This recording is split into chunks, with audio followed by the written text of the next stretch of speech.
Hey guys, welcome to another video. This time we are looking at the TMS 031 Shoretrooper 6 scale collectible figure, and it is the Shoretrooper. Now what's interesting is, yes, you heard me right, it does say TMS. It is not marketed as a Rogue One figure. This is marketed from The Mandalorian, where we saw them. The planet name escapes me, but it's where we saw them at the facility where Din Djarin needs MiGs, and they break in and they have that whole scene with the Imperial officer, and then they have to fight their way out, and there's lots of transport troopers, lots of shore troopers, and a few other regular stormtroopers.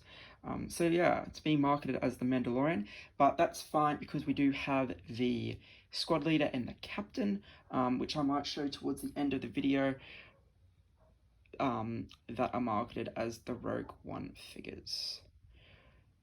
Alright, so it is the standard styles Star Wars shoebox that we know and love, I suppose. It is a bit of a shame that they don't do any of the fancy boxes they do for Marvel or DC, but I suppose this type of box has worked since 2015, so why change it, right? It does remind us that it is the Shoretrooper on the side, and then the back does it also with a different pose, which is really quite nice. When we lift out the box, we do get the Star Wars insert that we also know to expect. An awesome picture of the Shoretrooper in action, and it does remind us that it's a TV TV masterpiece series, as opposed to being from Rogue One. Alright, looking at our figure tray, we do have the blaster rifle. Again, looking really quite nice from what we expect from Hot Toys, with the wash and the detailing and all those awesome paint apps with the real strap. And then we have all the additional hands. So this guy is rather light on, but he is a stormtrooper. He is quite cheap compared to other figures, so it makes perfect sense. We do get our right and left fists. We of course get our trigger hand for right and left, depending on how you want him holding it. Then we have the two relaxed hands that are already on the figure, the display stand, instructions, and extra respect. Display stand is that Death Star style floor that we get with all the Star Wars figures, Shoretrooper, and again, you can tell that it's from The Mandalorian because all the Rogue One figures had that awesome extra little cover of the figure's face, of using a film still or poster image that went over it. So we're just going to take him out and place him down. Again, apologies for not having the tripod, but we can see that he is a very impressive weathered trooper, and like all the other troopers, he is well worth having. We do have an ammo pouch here as well that is fixed. Don't try to remove it. I never noticed that they had this red here before. I thought that their armor was just cream going all the way down, and then I saw the bit of red and I had to go back and check to see if that was actually accurate, and yes, it is. I don't actually remember though if it's accurate to just the Mandalorian or whether the Rogue One guys had it too. I thought it was only the captains and the squad leaders that had it. So yes, you learn something new every day.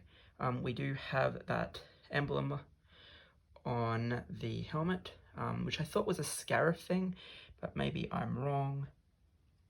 But yeah, look at that weathering on this guy. This is just ridiculously awesome. Looks like he definitely belongs on a foresty or a place where he's going to get very dirty. Got the stripe. Again, that weathering continues around the helmet. around the boot. The boots themselves are quite clean, but the shin guards have obviously been through a lot, as has the rest of the armor. Looking at thermal detonator, the rest all very weathered. Back of the helmet has also got some really cool weathering on it. There's that red bit of arm that I was talking about. Then of course weathering as well. Yeah, so this guy looks awesome, as you would expect him to. So articulation wise, he's going to be like all the others. You're not going to have an issue, I don't think. I do see these guys maybe selling out quite quickly. I'm not too sure. Suppose it depends on how many spares places like Pop Culture have. But he's definitely, I do find it is well worth picking up the troopers just as how good they look as a squad. And of course, if you are like me and have the other two, they are going to be a bit hard to see, I apologize. But I do have the other two there at the back, and you can see that they do have differences between them. So you have the captain and the squad leader there as well. So yeah, again, I figure that's quite light on, but Stormtroopers, as I said, do have that cheaper recommended retail price, because usually, like a standard trooper like this, you're just going to get those extra hands and the blaster. And most people are only going to do what I'm going to do and swap out one of these hands and have them just holding the blaster and maybe a running pose. Quite similar to what's on that, really. But yeah, this has been a really quick look at the Shoretrooper. Hope you enjoyed.